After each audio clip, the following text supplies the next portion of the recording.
জুতা পরেই ভিতরে যাব? আরে বোকা নাকি, চলে আসো ভিতরে জুতো খুলো। আসো আসো আসো, তাড়াতাড়ি আসো। মা কোথায় তুমি? এই দেখো তোমার আদরের ভাস্তি চলে এসেছে। কেমন আছো মা তুমি?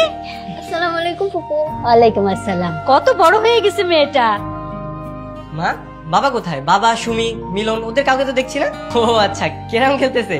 এই দীপ্তি চলো। কোথায়? আরে মা ফ্রেশ টেস্ট পরে হবে তো। এই চলো তাকে, চলো। নাও মা, শরবতটা খেয়ে নাও। ফুফু, বাসায় সবাই এত চিৎকার চেঁচামেচি করে, কেউ নিষেধ করে না? এই নাও। না কেটে কিভাবে আপেল খাবো? কিভাবে খাবে মানে? এই যে আমি কিভাবে খাচ্ছি, কামড়ে কামড়ে খাবে নাকি? তোমার আবার দাঁত নেই? হ্যাঁ দীপ্তি, মা খাওয়া শুরু করো। ওরা কে কখন আসবে ঠিক নাই। কি খবর দীপ্তি? আরে মিলন ভাই, তুমি আবারও আমার প্লেট নিয়ে বসে পড়েছো। তোমাকে না করেছি আমি? আরে সব সময় এমন করে, নতুন কোনো আমার ড্রেস আনলে সেই ড্রেসটা পরে বাইরে চলে যাও। এটা কিছু হলো? এই প্লেটে তো নাম লেখা আছে।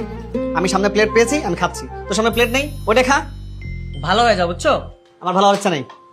ফুফু, ওরা একজন আরেকজনের প্লেটে খাচ্ছে, তুমি কিছু বলছো না যে? ওরা এরকমই, যখন যার যেটা মনে হবে সেটাই করবে, বারণ করলেও শুনবে না। কি বাবার কথা মনে পড়ছে? হ্যাঁ, বাবার নিয়মের কথা মনে পড়ছে? আমাদের বাসায় সব কোনো নিয়ম চলে না। তুমি নিজেই নিয়ম তৈরি করে সেই নিয়ম অনুযায়ী চলতে পারো। আম্মু, আব্বু রুমে খাবে।